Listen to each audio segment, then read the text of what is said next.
My parents never wanted me, so they bought me a broken car in hopes I'd crash somewhere and they wouldn't have to see me again, but they ended up losing both their sons this way.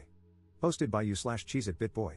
My parents' favoritism towards my older brother, 20M, was always obvious. He got a car for his 18th birthday. It wasn't a new car or anything, it was a 20-year-old Lexus that was in pretty good shape, and he rubbed it in my face for the rest of his senior year of high school. Compared to my brother, I get just as good grades as he does, sometimes even better. I worked my hardest in the hope of fairness, and I even did some volunteering, cleaning up garbage in my local area. But then my 18th birthday came and went a few weeks ago. The only thing I wanted, the only thing I was hoping for, was a car. I wasn't expecting something like a new car or a sporty car, just something reliable like my brother got. But the party wasn't anything like my brother's 18th. For his 18th, my mom baked the cake herself. It was a delicious layered chocolate pudding cake. For mine, I got a sheet cake from the supermarket. For his party, they got a DJ. For mine, it was my dad's old boombox with a couple of mixed CDs. We went through the whole party, and I figured my parents might have just been waiting to spring a surprise gift on me. But that didn't happen. I asked them as things were wrapping up why there was no car when my brother got one, and they said they felt like he'd worked harder for it. I asked what he did that I didn't do because I did all of that and more. My grandma was nearby and heard everything. She then asked them why as well. She ended up lecturing my parents, saying she was extremely disappointed in them for showing favoritism. Then she proceeded to announce to everyone still there that my parents thought it was fine to get their firstborn son a car and a DJ, but not their second. She even pointed out how much harder my parents tried for my brother's 18th birthday than they had for mine. My uncle was the first to stand up and say something, followed by everyone else who hadn't left yet. I ended up just walking away and going to my room to sit and think. I got a few apology calls from relatives, and my grandparents convinced me to go out with them for the evening. But when I got back, my parents were pissed and told me I had shamed them in front of the whole family. I just walked past them because I didn't want to fight. The next few weeks went by with the silent treatment between us. Then, a few days ago, my parents suddenly surprised me with a white 98 Subaru Legacy that runs great. They practically threw the keys and the title in an envelope at me and said to have fun. I got the car, and they're paying for insurance for the next 6 months like they did for my brother. I know a car isn't really a right, but a privilege, so I feel like I've essentially blackmailed my parents into getting me one. Update 5 months later. I've not logged onto this account in roughly 5 months, so now I can tell you all the rest of what happened before college starts. But before that, there are some things I want to address from previous commenters. I literally needed a car because there was no way for me to get a job without one. I had no personal transportation and live over 10 miles from the nearest bus stop. So for those who kept telling me to give the car back because they think I was either too spoiled and should accept that life is unfair, or that I shouldn't take handouts, or that I shouldn't accept gifts from crappy parents, please just stop. My inbox was so crammed full when I logged back on that it took some time to go through it all. It doesn't really matter anyway though. I did get a part-time job that later went full-time for the summer after I graduated. But 3 weeks into working part-time, the Subaru blew the head gasket while on the highway at about 45 miles an hour. The temperature gauge redlined, and I had to pull over and call for help. My grandparents took a look at the car and found that someone had run a lot of gasket sealer in it, and it was still in the coolant. The car was basically band-aided back together before my parents bought it and was then barely hanging on by a thread. It drove great, and I was never pushing the car hard as I'm kind of a slow driver. My parents claimed no prior knowledge of the problem, but their only real reaction was to shrug and say it was karma for making them get me the car in the first place. That was a mistake because my grandparents were right there to witness it, and they tore into my parents like none other. My grandma told me to go wait in my room and let them sort it out. It was 2 hours before I was called back into the living room. My parents were on the couch and looked like they'd been metaphorically hit by a truck. My uncle and 2 other relatives were there now too. My grandparents had gotten it out of them that when they bought the car, they just looked for the cheapest thing they could find close to the area that still ran and bought it, no questions asked. They didn't even bother to inspect the car, let alone properly read the ad for it. My uncle, who knows a thing or two about cars, told me that the engine would basically need to be rebuilt because the head gasket warped the block, and it would cost more than the car is worth to fix it. I had to call into work and tell them I was unable to make it in because my car was fried. They understood and basically put me on a sort of unpaid leave for the moment. Now, I want to point out that I had no involvement in what happened next. My grandparents just told me to chill for a while and let them and my parents take care of this, and they did. A few days later, they came back with a 1999 Honda Civic hatchback with 180,000 miles on it. It was white like my Subaru and drives great. It's not all-wheel drive like the Subaru, but it's great on the road and gets better gas mileage. There was also a list of all recent repairs done to the car, including things like a new radiator. My uncle also went over the car before giving it the okay, and I thanked everyone profusely. My parents, though, were not happy for me at all. They said very little and just walked away. There wasn't even that vibe they had last time of acting like they were giving a new toy to a brat. If I could put it into words, the way they acted was just pure defeat. The Subaru got resold later for $400, as that was the best we could get for it with the blown head gasket. That money was put into my savings. That's only one half of what happened, though. You see, when I said I did better in school than my brother, I wasn't kidding. My brother got a 30% scholarship after he finished high school, while I got a 50% scholarship. Not at the same college, of course, but at one comparably good that was also closer. To say my parents were shocked is an understatement. Of course, they just both looked unhappy as soon as the shock wore off. I decided it wouldn't be a good idea to poke the bear by asking them about it, but my grandma thought otherwise and poked that bear, and I mean really poked it. First, she asked if my parents were happy for me. They claimed they were, but it really didn't show in their attitudes. So my grandparents finally asked what their problem was. Why did they dislike me? Their second son was doing great, even exceeding expectations, and they can't be happy about it? Did they want me to fail? Were they hoping I'd fail? What is the deal? My mother looked really upset, and my father couldn't look me in the eyes. They both meekly said they were happy for me and managed to say they wanted me to take the world by storm when I go to college. They even said they'd help pay some of my tuition as well, just like they are for my brother. My grandparents sharply said that they had better keep their word because there should never have been any favoritism, period. I thanked my parents for their help, received a light, if not limp, handshake from my father, and a very stiff hug from my mother. It all felt so forced. I was and still am extremely thankful for the car and the tuition, but my parents just drained the room of all emotion. I ended up asking if my grandparents knew what it was that made my parents act this way. I asked if I was an accidental pregnancy or something. They gave me the "it's time we told you" look. Well, I'm not adopted like so many asked, but I was unplanned. Sort of. You see, my parents wanted both a girl and a boy but got 2 boys instead. My brother came out as a boy, so my parents were really hoping to get a girl on the next go. They had a prior agreement to stop after 2 kids. They never got a girl. My grandma told me they refused to find out my gender until after I was born. They were convinced I'd be born female, and they bought a lot of baby stuff for a girl. But they didn't get a girl. My grandma said I ended up using all of my brother's hand-me-downs until I was 3 years old because my parents had bought so much girl stuff in advance that they couldn't use. So, I was just a disappointment to them from the time I was born. My grandparents said they know my parents are screwed up, but they've been this way for so long that there's no point in expecting them to change. Since then, my parents haven't spoken to me much about college. In fact, they ignore the subject as much as they can.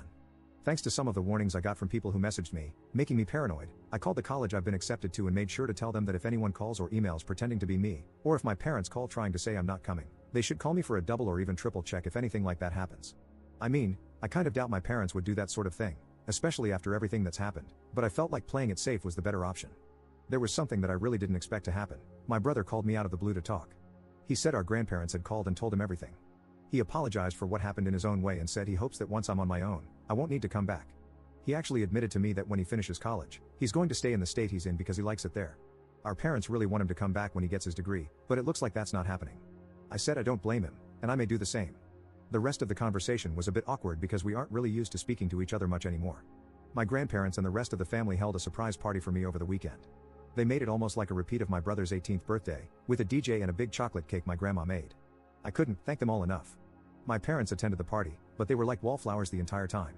They didn't say or do much, just stayed sitting at a far table in the corner and drank quietly. The look of defeat they had was even greater now. I think the party wasn't just to congratulate me, but also to rub it in my parents' faces that they should have done better. The rest of the family has made their disappointment in them clear.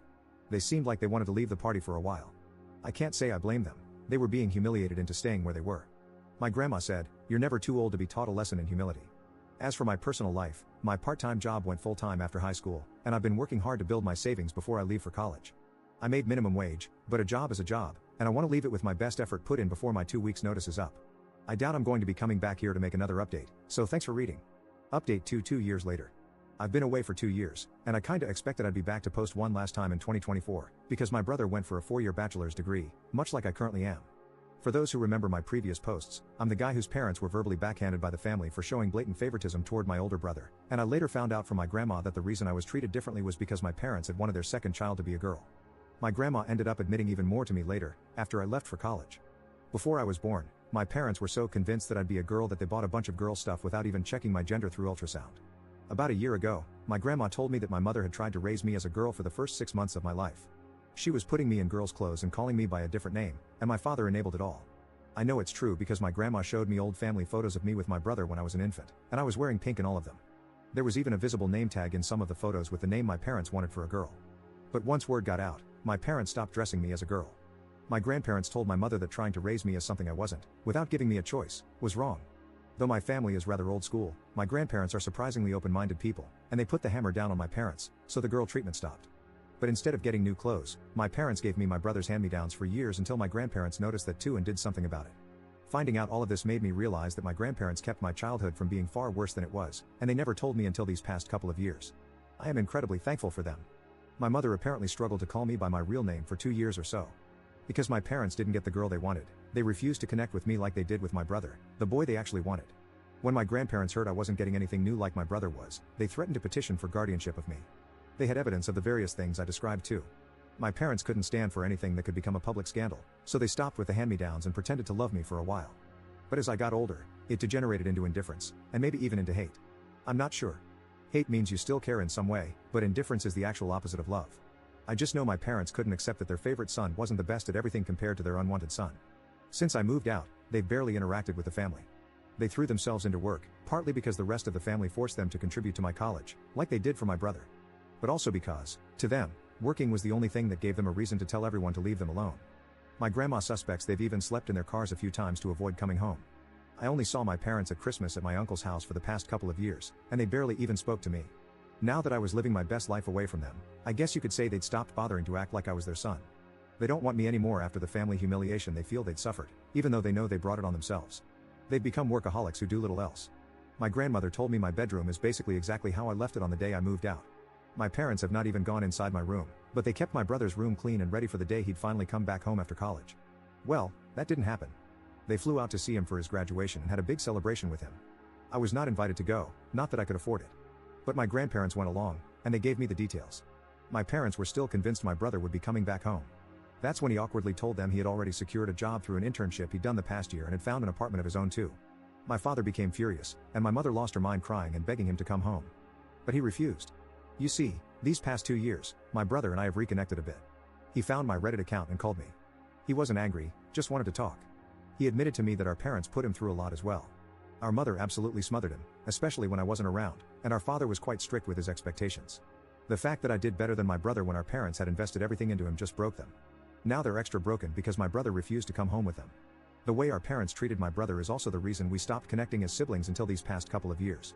He did bully me at times when we were growing up, but that's because being the favorite went to his head. However, it was favoritism with strings attached, and when he realized that, he got counseling after moving out. My brother also has a girlfriend he met while in college, and he kept her a secret because he knew our parents wouldn't approve. When they eventually found out, they didn't approve, and my mother even referred to his girlfriend, whom she hadn't even met, as a SLT. My brother blew up at them over that. His girlfriend is in nursing school and a year from graduation herself. My brother says she's the best.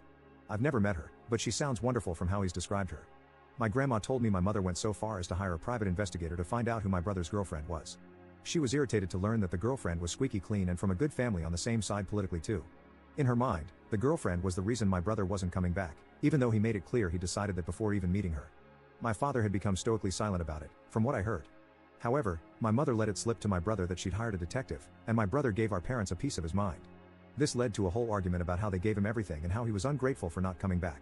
But he called them out, saying that being the favored child is abuse too because they nearly made him like them. Hearing that broke my parents. My brother told our grandparents, and they staged another family intervention, one I was even involved in through a video call. My parents tried to ignore me, but even my brother told them to talk to me. We all told them enough was enough. They have 2 sons, and they needed to start treating us fairly. They had let something as idiotic as not being born the gender they wanted ruin their love for me from day one. Pardon my language on this next part. My father hit his breaking point and yelled, "You want us to admit we effed up?" Well yeah, we did. What do you want us to effing do? Effing time travel? We're paying for part of his effing college too. What more does he effing want from us? Things ended very poorly in that intervention. My mother cried and said she was sorry to me, but I still didn't feel her heart was in it. She didn't spend much time apologizing to me at all before moving on to my brother through the phone he was video calling from. She spent a long time crying and apologizing to him until he told her to go back and actually apologize to me like she meant it. That's when my father grabbed the phone and shut it off. Then he just sat down and told everyone to leave. The last thing my grandparents said to my parents was that they were so disappointed in them, and that maybe losing both sons would show them they should never have favored one. Right now, my parents are not on speaking terms with the rest of the family. My grandma heard a rumor they might be planning to move, but they have a paid-off country house and great careers. I feel like they'd be fools to move, but since my brother isn't going back and I'm likely not either, I suppose it's not really an issue. I kind of doubt they'd welcome me if I came to visit after all the crap that went down. I am still thankful to them for helping pay for my college. My student loans were significantly reduced, thanks to them. But as parents, I think we can all agree they just didn't do a good job.